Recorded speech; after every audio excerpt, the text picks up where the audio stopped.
Assalamualaikum. In this video I have a Dell Latitude E3550 laptop. So what happened is, in this laptop I'm looking to turn on the keyboard backlight.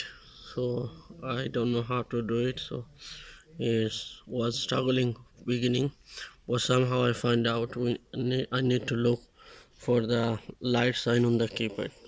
Most likely on function key we can find on any laptop. So yes, we find out F10 is containing backlight sign. So what we have to do, we have to keep press function and F10 key at same time.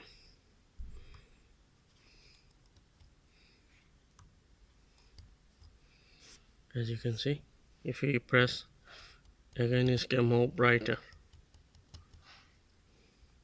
So this is how you turn on your backlight on Dell laptop.